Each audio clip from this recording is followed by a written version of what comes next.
posting, apa yang kita bagikan itu mempengaruhi orang lain, bukan sekadar posting.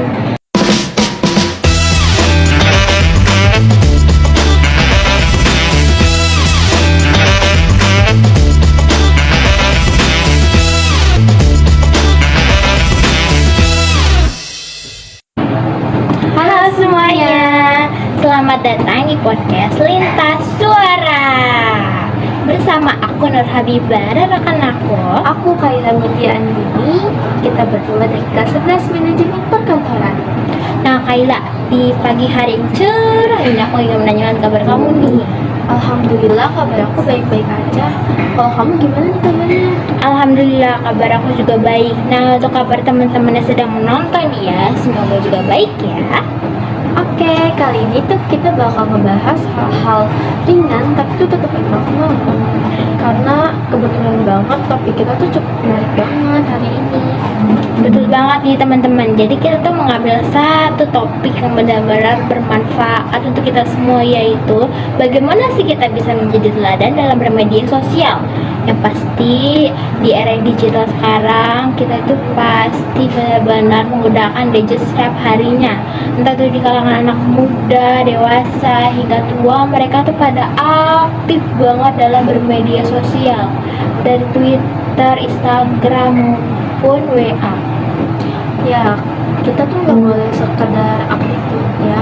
Kita tuh harus sadar kalau apa yang kita posting, apa yang kita bagikan itu mempengaruhi orang lain, bukan sekadar posting atau status doang. Betul banget. Pokoknya ingat ya.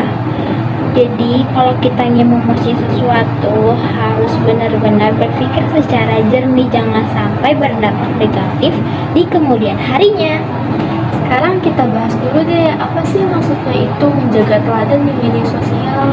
Nah, menurut aku menjaga teladan dalam bermedia sosial, arti teladan itu sendiri itu kan bagaimana kita bisa menjadi contoh. Dan dalam contoh ini tuh kita nggak seharusnya selama di media sosial, pasti di dalam dunia nyata. Tapi untuk topik kali ini kita lebih berfokus kepada media sosial kan. Nah, di era digital yang kali ini tuh benar-benar menurut aku wah banget ya. Pokoknya kita jangan sampai akibat kita mengujarkan kebencian kepada seseorang terus sama menyebarkan hoax, pokoknya jangan sampai pernah ada rasa itu. Ya, kadang kan kita juga suka lupa ya postingan kita tuh tidak cuma 2 atau 3 orang kan, bisa aja ratusan atau ribuan, dan bahkan bisa aja dia ada yang diem-diem ngikutin kita, entah karena kita kakak kelas, alumni sekolah, tetangga, ataupun teman biasa. Betul banget nih teman-teman. Pokoknya ingat ya, jari jemari kita ini bisa menjadi dampak yang buruk bagi masa depan kita kalau kita nggak mempergunakannya dengan baik. Ya, aku juga mungkin punya contohnya kalau kayak gitu sih. Aku punya adik kelas, dia tuh dibully satu angkatan gara-gara satu postingannya dia tuh di Instagram tau. Waduh, parah banget teman-teman. Dari cerita Kaila tersebut ini kita bisa kayak mengambil pelajaran ya.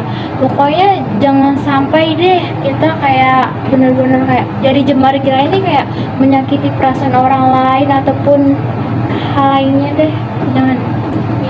Jangan sampai kan bisa aja ya apa yang kita lakuin ke orang lain itu bisa berdampak balik ke kita, karena kita nggak ada yang tahu kan.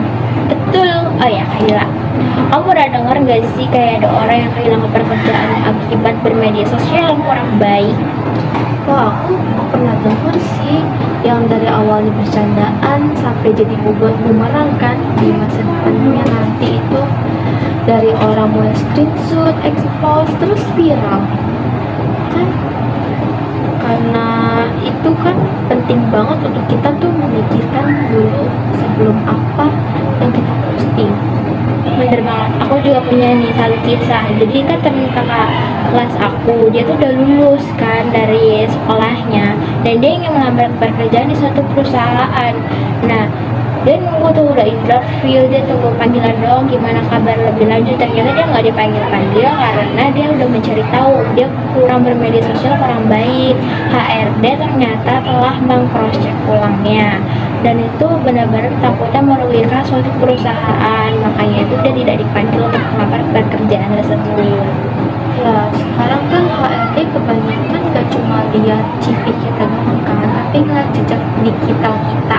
Apa yang kita lakuin di jejak digital kita tuh penting banget buat perusahaan itu biar gak terlalu merugikan kan. Jadi penting banget tuh buat kita buat ngejaga apa yang kita tampilkan di media sosial kita sendiri. Nah, betul banget yang diomongin Kayla, teman-teman. Jadi kalau kalian bermedia sosial harus baik-baik juga ya. Jangan sampai apa yang kejadian di teman kakak kelas aku bisa berdampak juga untuk kalian semua. Nah, bahkan bisa jadi kita anggap biasa aja, kayak komen kita tuh sebenarnya bisa nyakitin perasaan orang lain loh. Ya karena nggak baik juga ya sebenarnya tuh ngasih komenan di orang-orang tentang hal-hal yang nyakitin. Kita nggak seharusnya kan ngomong kayak gitu. Nah, kayak aku juga pernah punya kisah dia diri aku sendiri. Aku pernah posting sesuatu itu sangat lucu banget buat aku, tapi ternyata aku udah posting dan temen aku tuh kayak gak enak sama postingan aku, dan ternyata dia tuh tersinggung. Makanya itu aku menghapus postingan aku tersebut karena aku tahu aku menyakiti perasaan dia. Ya kadang kita kan nggak tahu ya kalau orang lain tuh bisa punya pemahaman yang beda tentang postingan kita. Jadi tuh daripada salah paham kan lebih baik berpikir dua kali dulu ataupun tanya dulu ke teman-teman yang lainnya kayak boleh nggak aku post kayak gini-gini gitu. Nah, bener banget nih, aku jadi nyesel banget karena aku udah pernah musik sesuatu tanpa izin dari mereka. Pokoknya aku bener-bener kayak aduh, masih ada rasa-rasa yang gak enak kalau ketemu sama dia makanya. Oke deh, sekarang kita bahas yang praktis. Gimana caranya supaya kita tetap bermedia sosial tapi dengan bijak memakainya gitu kan. Nah, tips pertama dari aku ini, kalau kalian lagi emosi sesuatu yang benar-benar bikin membeledak hati kalian, jangan sampai kalian memegang HP nih, lalu kalian kayak ngetik, aduh aku kesel banget nih sama ini orang, kenapa ini orang begini banget sama aku. Pokoknya jangan sampai kayak gitu ya guys, karena di apapun yang kita posting pasti bakal menyindir hati dia, ataupun kita bakal berdampaknya tuh negatif, bisa dijauhin orang lain. Benar, mending tuh ya kita lebih baik cari cara lain gitu, ataupun kita bisa cerita ke teman kita soal perasaan kita biar tuh mengurangi rasa kesal-kesal kita sama seseorang. Dan terus juga kita tuh harus pastiin ya tentang kayak hal-hal yang penting kita yang mau kita share itu kita pastiin dulu tuh valid atau enggak sebelum diberikan, karena tuh takutnya kan jadi salah paham kan kalau misalkan nggak dipastiin dulu. Nah, aku juga punya satu tips lagi nih Kayla. Yang pasti itu kalau pasti kita tuh punya Instagram, TikTok, ataupun akun yang punya kolom komentar tersebut kan. Nah, itu kalau misalkan ada seseorang yang menghujat kamu ataupun kayak menghujat idola kamu tuh jangan sampai kayak langsung belak-belakan kayak aduh kamu gak boleh gitu sama idola aku, aduh kamu gak boleh gitu. Kamu jangan benar-benar kasar sama di kolom komentar, jangan sampai adu debat sama mereka semua. Ya kadang kan lebih baik ini ya daripada menang debat tapi kehilangan respect kan.